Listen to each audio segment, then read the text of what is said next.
Hello, great people of God. I am sure that one of the very fascinating, intriguing, and most times it could be really interesting and at the same time depressing. One major thing that everyone on earth at every point in time would always talk about is money. Is money. Money. And today I want to talk about how to make easy money. How to make easy money. How you can just get easy money right here and now. How to make easy money. How to make easy money. Let's go to the scriptures and find out how to make easy money. Matthew chapter 17, verse 27. How to make easy money. A Jesus example. And the Bible says, notwithstanding, lest we should offend them, go down to the sea and cast an hook and take up the fish that first cometh up.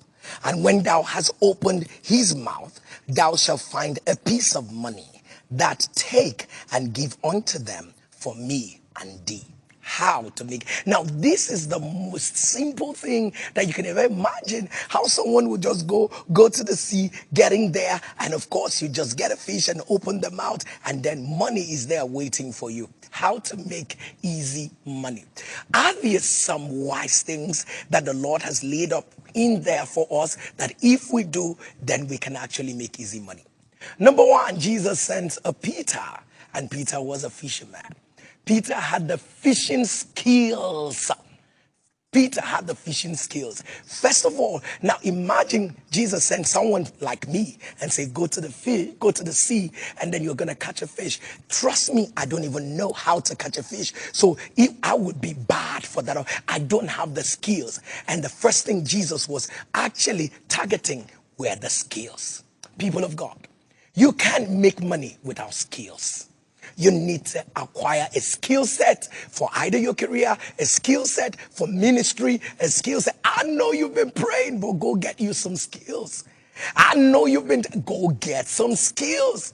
And Jesus was simply trying to say, I give money to those I can find skills in their hands. The Bible talks about blessing the works of our hands. There's got to be work in your hand for God to bless. And so Jesus was actually going to send someone who had skills. And do you realize that the normal place for humans to live in is on terrestrial land? And of course, you do know that the fish itself lives in the aquatic habitat. And so where man lives is in the terrestrial region. But Jesus sends Peter and says, go to the aquatic habitat. That is where you're going to find what will give you money. Was it Jesus' way of saying, leave your comfort zone? People of God, then how easy then is easy money? The truth is that you've got to leave your comfort zone. You've been praying and say, God, I need financial explosion. Jesus is saying, leave your comfort zone. The kind of money God wants to give you, you're so much in your comfort zone. You don't sleep and wake up, and that kind of money will come. And Osika, you're a man in ministry. Leave your comfort zone.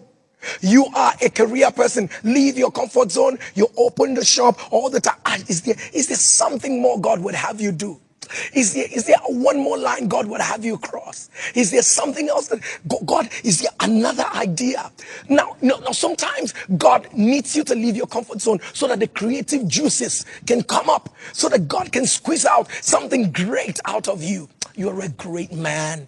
You cannot be comfortable the way you are comfortable. And that is why God is saying it's about time for him to cause you to leave your comfort zone. People of God, there is so much God has in store for you. But then again, and I do realize that every fisherman will tell you this, that when they go fishing, especially if it is a fishing that is not in bulk like that, and they have to fish or throw in a hook, just like the Bible said that a hook was thrown in, and then Peter had to get the fish by the hook. The truth is that they usually throw in the hook with a bait. They put the baits there, and the fish will find the bait and go looking for the bait. As it comes looking for the bait, then it gets hooked. Now, the fish will be attracted by the bait, but he doesn't know that what he considers an attraction is actually to catch it, so that what Peter was looking for can be found in it. Is there something about you that can attract your generation? Is there some branding about you? The way you put, either by behavior, either by skills, either by communication, either by that could just put immediate attraction. Now the fish would not have to ask questions. The fish is just caught. The fish is just caught because the fish is attracted by the bait that Peter had put out. Aha, people of God. Do you brand yourself? Have you packaged yourself? Have you put together yourself? Have you prayed yourself to the place where your generation finds you very attractive? People of God, how to make money. Jesus taught us how to make money. And then he sends Peter and says, Peter, go in there, throw in your hook and all that with the bait inside of it and all that. And child of God, the bait was a form of exchange. The bait was for the thing that was going to attract the fish. And altogether, the Bible says that when you eventually catch the fish, now you and I do know that the fish is actually something that was to be eaten. It was to be eaten. But Jesus said, when you catch this fish, don't go and cook it.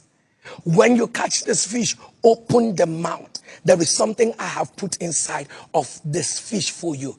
People of God, every provision is not food.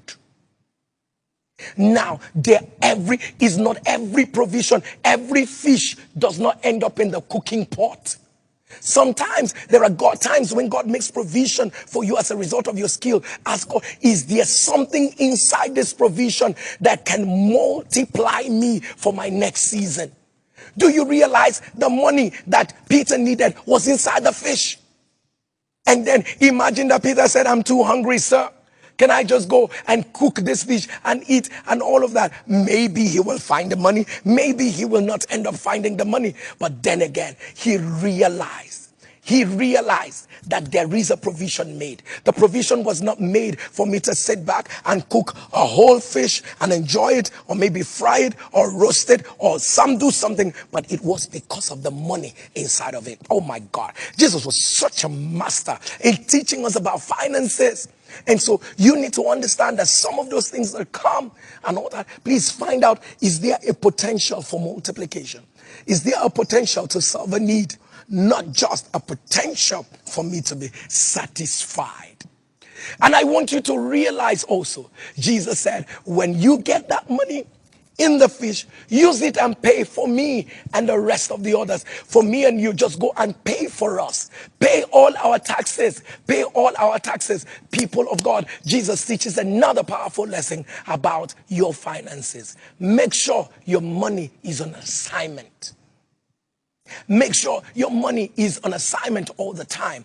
People of God, before you bring out yet one more money, ask yourself, which assignment is this money going on for me?